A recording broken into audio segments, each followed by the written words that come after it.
Oke, baik teman-teman semuanya, kemarin Nasdem telah mengadakan buka bersama. Yang menarik adalah Nasdem mengundang beberapa elit politik seperti Pak Joko Widodo, ya, Presiden yang ke-7, dan Puan Maharani dari Partai PDIP. Dan yang paling anehnya, emaknya nggak diajak. Harusnya diajak nih, lebih seru biar ketemu dengan Pak Joko Widodo. Emaknya yang nggak mau, nggak mau ketemu Jokowi.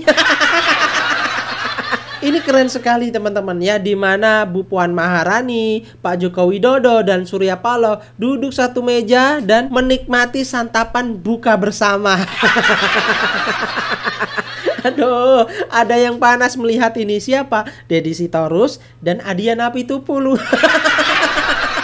Kan yang selama ini mereka yang menyerang Pak Joko Widodo terus-menerus. Tapi di sisi lain, Bu Puan Maharani kok bisa dekat dengan Pak Joko Widodo? PDIP gimana nih? Kok bisa begini? Ya, ini menarik sekali teman-teman ya, dimana Pak Joko Widodo selalu dimusuhin, selalu diserang, ya selalu difitnah oleh Adian dan Deddy Sitorus ini. Dan setelah Bu Puan Maharani dan Pak Joko Widodo bisa buka bersama di satu meja, ya Adian dan Deddy Sitorus ini makin panas sepanas-panasnya. Dan ada yang paling menarik lagi. Apa teman-teman? Iya, Anies Baswedan kok nggak ada di situ? Kan Partai Nasdem kemarin yang mengusung Anies sebagai calon presiden, kok nggak diundang? Anies, kemana kamu Mas Anies? Iya, dia kan lagi sibuk ya. Sibuk ngapain? Sibuk ceramah sana sini, adu domba, dan menyerang pemerintah. Dia kan lagi sibuk ya. Oh iya ya. Aduh Mas Anies, kasihan sekali ya kamu ditelantarkan begitu saja. Oke, seperti biasa teman-teman ya, kita akan menyaksikan video Opung Parbelak bersama-sama ya. Kita simak videonya sampai selesai biar teman-teman tidak gagal paham. Oke? Coba kalian perhatikan dulu wanita yang berpakaian serba putih ini. Kalau nggak salah ini orang PDIP. Biasanya dia kemana-mana sama mamanya. Iya, mana mamanya? Bu, mamanya mana bu? Kok nggak diajak? Nggak diajak. Buka bersama di rumah. Jadi kalau melihat kedekatan Ibu Puan Maharani di momen buka bersama dengan Bapak Jokowi, ya kira-kira bagaimana lah tanggapannya si Adian Apitupulu sama Deddy Sitorus ya? Panas. Kalau ditanya contohnya kan, Pak Deddy bagaimana tanggapan Bapak ya mengenai perjumpaan Ibu Puan Maharani buka bersama dengan Bapak Jokowi? Nggak biasa aja, nggak ada yang spesial. Loh Bapak emangnya nggak diundang Pak? Nggak terima undangan dari Bapak Surya Paloh? Enggak. Kok enggak Pak? Loh saya kan nggak puasa, untuk apa saya buka bersama? Nggak puasa ya. Ditanya lagi sama Bang Adian Apitupulu. Bang Adian gimana tanggapannya? Sama Bang Deddy. Bang Adian Apitupulu nggak diajak rupanya Bang. Nggak diundang di acara buka bersama dengan Nasdem. Enggak, dia aja nggak diajak, apalagi saya.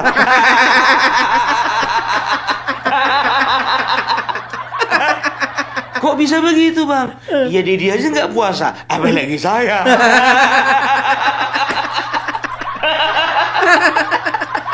Oh iya Bang. Oke lah dulu Bang. Cukup itu aja lagi pertanyaan. Itu aja lah pertanyaannya Bang. Nggak ada mau nanya yang lain. Enggak Bang. Nggak tertarik. Jadi udah bisa kupastikan ya, yang namanya Deddy Sitorus, namanya Guntur Romli, dan juga Adian Apitupulu.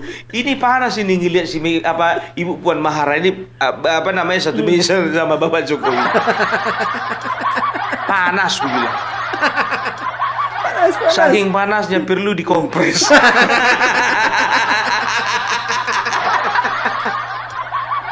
Udah 41 derajat Celcius. Melebihi orang demam. Ya, panas. Pak Jokowi izin menanyakan juga apakah Pak Jokowi akan Megawati ini kan sudah bertemu dengan Ibu Puan. Apakah Pak Jokowi akan melanjutkan pertemuan dengan Ibu Megawati sebagai bentuk rekonsiliasi dengan PDIP setelah bertemu dengan Ibu Puan setelah ini? Setelah ini kan kita hubungannya hangat Pak antara Pak Jokowi dengan PDIP. Ya, hubungannya memang hangat betul. Memang hangat dengan Pak Puan hangat. Saya dengan Ibu Megawati. Dengan Ibu apakah nanti akan pertemuan dengan Ibu Megawati setelah Pak Puan? Ya belum, tapi akan apa ya? Ke depan. Begitu ditanya wartawan, bagaimana Pak hubungannya dengan PDIP, ditanya sama Bapak Joko Widodo. Ya biasa aja, hangat. Ditanya sama Ibu Puan Maharani, bagaimana Bu hubungan PDIP dengan Bapak Jokowi? Hangat. Hangat, iya hangat. Sekarang hangat, kemarin panas. Tapi untungnya yang bikin panas sudah masuk penjara. Makanya hangat. Kalau kemarin panas. Untung aja yang bikin panas itu udah masuk penjara. Makanya kadar panasnya itu turun jadi hangat. Iya. Ibu ini jangan kayak gitulah Bu. Hiperbola sekali Ibu. Kayak gak ada masalahnya PD sama Bapak Joko Widodo. Terus wartawan nanya, bagaimana Pak ke depannya? Apakah ada rencana perjumpaan dengan Megawati? Aku jujur aja lah, pertanyaan wartawan ini kadang-kadang jujur aja. Taunya dia jawabannya, kenapa harus ditanya? Perlu ditatar kayak gini. Tapi memang ini pertanyaan menjebak, ya kan? Makanya Bapak Joko Widodo kita ya agak salah tingkah. Ya ke depannya bisa dipastikan akan baik-baik saja.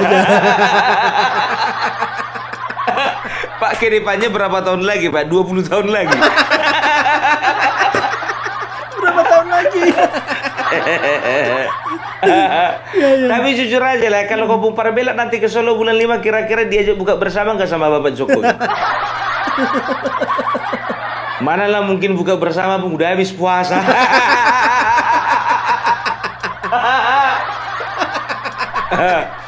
Maksudnya buka puasa, buka bersama susulan. Ujian aja pakai susulan. Nanti aku mohonkan sama Bapak Jokowi, Bapak Jokowi buka bersama lah dulu kita. Kepengen Pak aku kayak Bapak Jokowi sama Puan, ya kan? Itu yang bermusuhan sama Bapak. Masa kami pencintanya Bapak Jokowi nggak mau Bapak buka bersama dengan kami? Masa nggak diajak? Mas Opung Parbelak. Masalahnya sekarang ndak puasa. Ini bukan bulan Ramadan. Kalau Opung Parbelak kepengen makan bersama, makan siang bersama, ya monggo. Tapi judulnya bukan buka bersama. Ngono loh, Mas Opung. Jadi doakan kalian ya Opung Parbelak. Bulan 5 semoga lancar sampai di tujuan. Amin. Ya, aku pokoknya aku bilang sama kalian, usahakan dulu aku podcast sama Bapak Joko Widodo. Betul. Ya, aku usahakan bersama dengan konten-konten kreator lainnya. Ya, dan aku akan sampaikan salam dari kalian semua ya, Bapak Joko Widodo. Ini bukti bahwasanya Opung Parbelak mewakili teman-teman dan mewakili para pencinta Bapak Joko Widodo mengucapkan Bapak Joko Widodo, Bapak tidak sendirian. Bapak Joko Widodo, kami ada di belakang Bapak. Kalau memang Bapak Joko Widodo sudah mau bikin partai Pak, kami siap Pak, cetak aja KTA kami sekarang. Keluarkan aja Pak KTA Pak. Udah siap. Kami siap Pak. Iya. Lo Mas Opung Parbelak, lo partainya belum terbentuk kok minta KTA. Nggak apa-apa Pak, kalau kami udah biasa kayak gitu Pak. Kami aja Pak punya SIM dulu, padahal belum tahu bawa mobil. Orang Indonesia kan begitu. Iya. Duluan dia ngurus SIM A-nya baru bisa bawa mobil. Nggak belajar dulu kalau dia nggak kursus. Ya begitu juga Bapak Joko Widodo kalau bikin partai, contohnya apa salahnya? Ya kita minta kita dicetakkan kartu KTA-nya sekarang. Bung, sekarang kok kau makin buruk, Bung? Bukan bodoh, saking semangatnya. Iya, saking semangatnya. Ya. Jadi untuk teman-temanku yang di Solo, di Jogja dan sekitarnya, ingat ya, bulan 5 ya, kemungkinan akhir bulan 5 Opung Parbelak bersama teman-teman akan berjumpa dengan Bapak Joko Widodo. Oke? Siap. Iya. Ya, jadi terima kasih juga teman-teman yang sudah berkontribusi. Maaf, aku tidak tampilkan lagi karena sebagian besar dari mereka katakan, "Pung, jangan tampilkan namaku, jangan tampilkan nomor rekeningku, jangan tampilkan lagi." Ternyata bukan 1-2 orang, semuanya rata-rata. Ya udahlah, nggak usah aku tampilkan ya. Itu dia ya. Tapi kalau misalnya kalian mau berkontribusi silahkan. Ingat, Opung Parbelak tidak minta-minta ya. Ya, Opung Parbelak hanya bisa mendoakan kalian sehat-sehat semuanya. Oke, mari kita kembali ke buka bersama. Sesuatu yang kita nanti-nantikan di sore hari. Tapi ku perhatikan dari tadi, ya kan? Ya, itu ada beberapa ya pejabat-pejabat datang ya. Salah satunya Pramono Anung. Masalahnya Anies Baswedan kemana?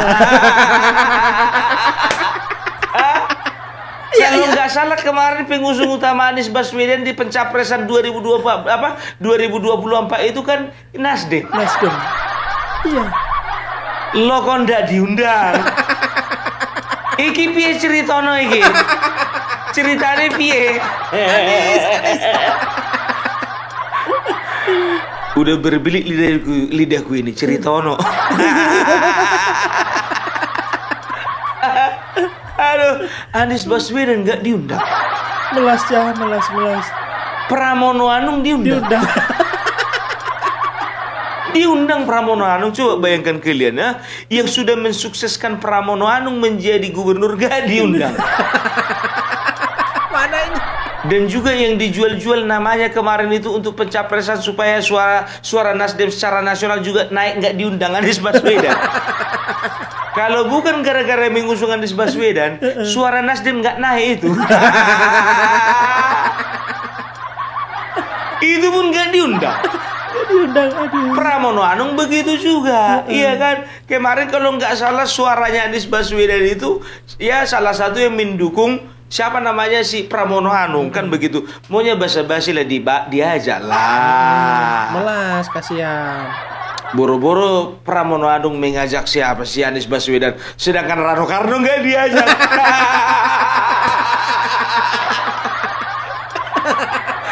Diajak Pung. Sebetulnya ya kan Pramono Anung itu dikatakan berita ya, itu datang lebih awal.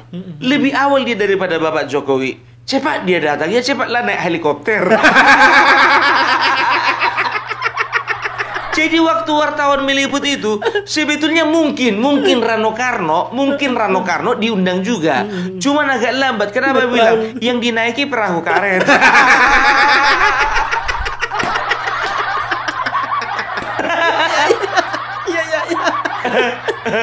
Orang udah naik LRT dan asih naik perahu karet.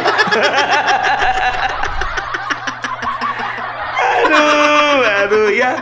Tapi momen berbuka puasa seperti ini ya, ini kalau misalnya kalian perhatikan ya, kemarin Gerindra ya diundang Bapak Joko Widodo. Sekarang Nasdem buka bersama diundang Bapak Joko Widodo. Kan begitu. Itu artinya apa? Artinya Bapak Joko Widodo masih memiliki pengaruh besar terhadap partai-partai yang ada di bangsa ini. Kan begitu, ya kan? Ya jadi bisa dikatakan Bapak Joko Widodo itu gak bisa dianggap sepele. Iya. Bukan kaleng-kaleng, cuman Deddy Sitorus saja yang nganggapnya itu kaleng-kaleng. Deddy Sitorusnya. Kaleng-kaleng, teriak kaleng-kaleng. Ide, lapet. Ya, apalagi Bapak Joko Widodo ini bisa dikatakan ya, walaupun beliau itu bukan ketua umum partai, ya, tapi kualitas dan leadershipnya itu melebihi dari ketua umum partai. Coba, ya, satu pun ketua partai nggak ada yang nggak tunduk sama dia.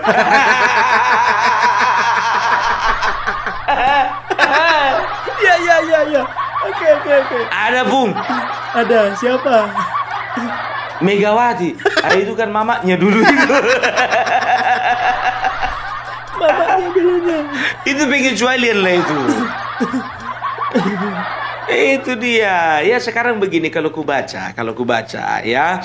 Ini Puan Maharani makin kesini ya, itu makin menunjukkan ya bagaimana dia itu bisa dikatakan menjaga sikap ya terhadap Bapak Joko Widodo. Karena dia tahu ya Bapak Joko Widodo ini punya pengaruh terhadap partai-partai besar yang ada di Indonesia. Dia punya pengaruh kepada Gerindra, punya pengaruh kepada Nasdem, punya pengaruh kepada PKB, punya pengaruh di Golkar, punya pengaruh juga di Demokrat. Ya, jadi dia tahu ya siapa yang harus didekati, siapa yang harus dijauhi, walaupun itu sekjen sendiri.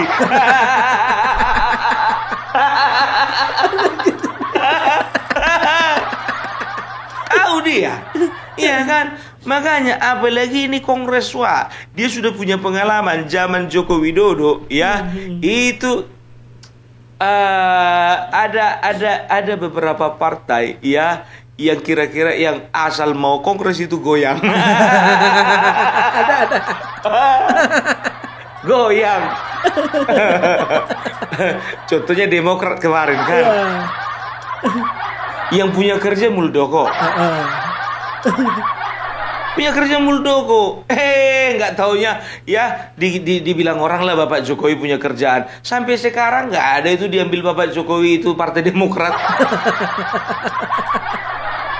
Begitu juga Golkar. Rocky Gareng bilang apa? Saatnya pohon beringin ya diukir oleh tukang kayu. Saatnya pohon beringin ditebang sama tukang kayu. Sampai sekarang ketua umumnya Bahlil bukan Jokowi. Sampai sekarang juga Gibran belum ada tuh dibilang kadernya Golkar.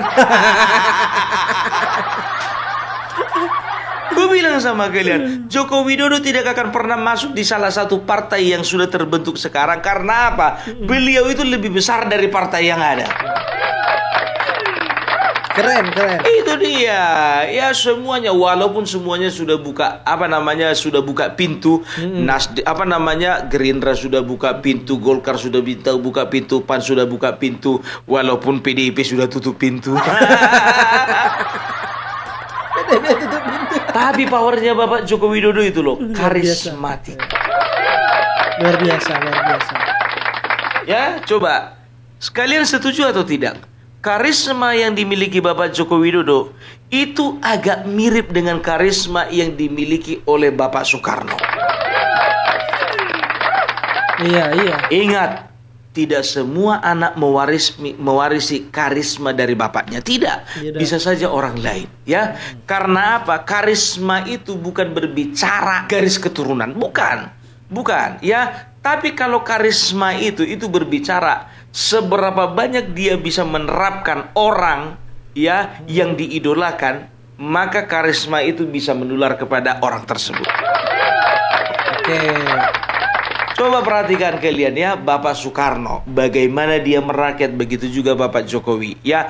Soekarno ya, bagaimana dia itu bersahabat dengan banyak teman-teman di luar negeri, begitu juga Bapak Jokowi ya. Soekarno bagaimana dia memperjuangkan ya, bagaimana dia memperjuangkan kemerdekaan Indonesia, memperjuangkan kedaulatan bangsa Indonesia. Begitu juga Bapak Jokowi ya, beliau itu juga menjaga kedaulatan bangsa Indonesia lewat apa? Lewat hilirisasi. Bagaimana kita bisa lihat beliau merebut perusahaan-perusahaan yang sudah lama dipegang oleh perusahaan-perusahaan asing yang mereka mengorek keuntungan dari Indonesia. Saatnya ketika Bapak Jokowi memerintah ya, banyak perusahaan-perusahaan asing yang sudah tidak bisa lagi menjajah bangsa Indonesia, yang sudah tidak lagi bisa menjajah perekonomian Indonesia. Contohnya Freeport, Contohnya Chevron dan juga banyak-banyak perusahaan yang lainnya. Dia berusaha untuk mengambil aset itu untuk menjadi kekayaan bangsa Indonesia, bukan menjual aset.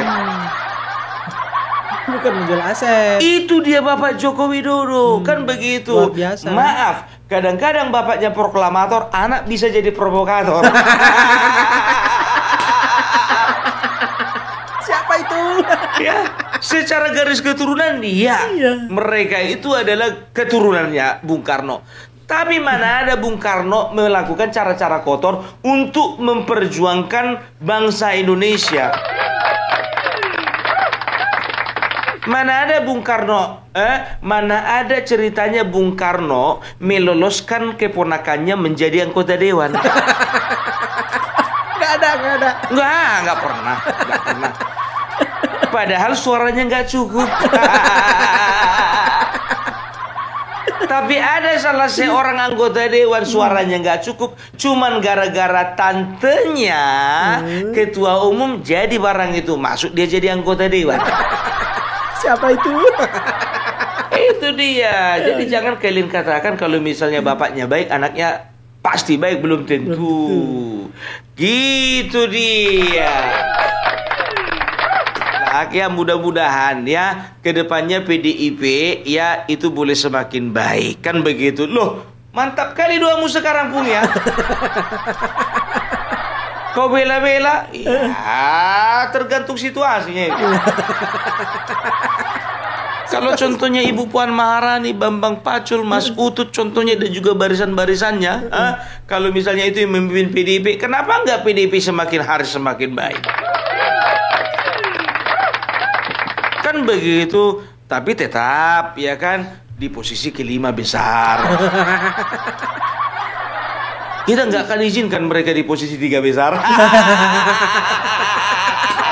Ya diizinkan. Makanya aku bilang ya, Opung kau ini selalu saja senang kali kalau misalnya PDIP terpuruk. Aku bukannya senang, tapi aku mewakili senangnya daripada teman-teman yang lain.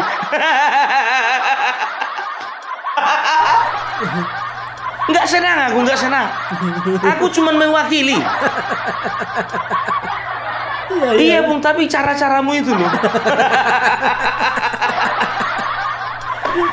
Aduh, tapi jujurlah aku bilang ya, gimana pun juga, ya 2029 PDIP, ingat kata-kataku ini ya, ingat kata-kataku ini, berat untuk menjadi 3 besar.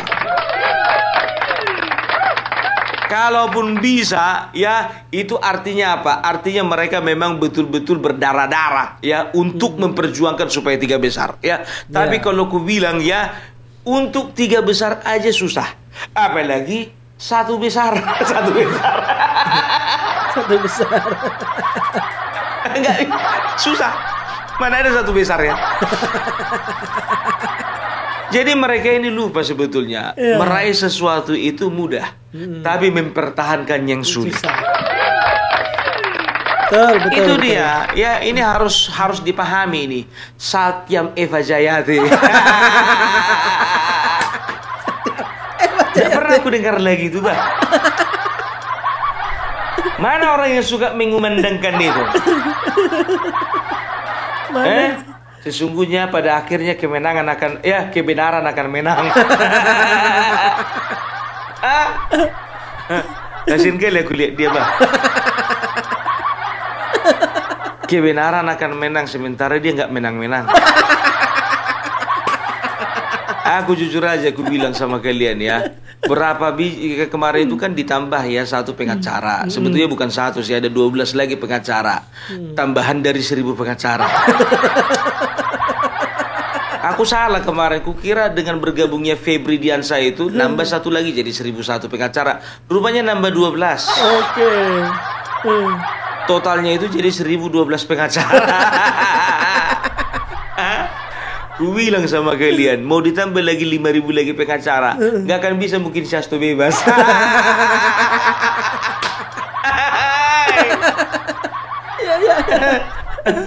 Apalagi jujur aja gue bilang ini cari gara-gara orang PDIP ini. Si Guntur Romli bilang apa katanya? Ada hakim MA yang intervensi proses pra peradilan siapa si Hasto. Gue bilang sama gue makin berat hukumannya si Hasto nanti itu. Di telepon lah contohnya kan. Sama yang berinisial Y ini. Di teleponnya lah sama kejaksaan. Ada rupanya ku intervensi pengadilan. Nggak ada sih Pak. Jadi kenapa dia bawa nama inisial Y? Nggak tahu juga Pak. Berapa kian rupanya hukumannya? 12 tahun Pak. Kalau untuk sekarang aku perlu intervensi, bikin jadi 20 tahun. Aturan yang nggak intervensi dia jadi intervensi kan? Bisa kayak gitu? Enggak lah, konyolnya itu. Cerita konyolnya itu ya. Ya walaupun itu sebetulnya harapan dan doa kita bersama. Ya, kita bisa melihat ya. Kalau bicara tentang kedekatan antara PDIP dengan Bapak Jokowi, ku bilang sama kalian, itu kedekatan semu. Ya, itu cuman apa namanya bahasa-bahasa formalitas saja, ya kan? Itu cuman apa namanya gimmick normatif gitu loh ya. Jadi bisa dikatakan ya enggak sih. Kalau dibilang hubungan hubungannya PDIP dengan Bapak Joko Widodo sampai sekarang ini belum baik-baik saja ya. Kalau untuk Puan Maharani ya itu cuma lip service-nya. Sampai detik ini Opung Parbela tidak percaya Bapak Joko Widodo dan juga PDIP hubungannya baik-baik saja. Kau pun kompor juga kau. Bukan kompor, iya itulah keyakinanku. Nggak yakin aku mereka baik-baik saja, nggak yakin. Mana mungkin, baru kemarin diancam Bapak Jokowi, kok bisa tiba-tiba langsung baik-baik saja?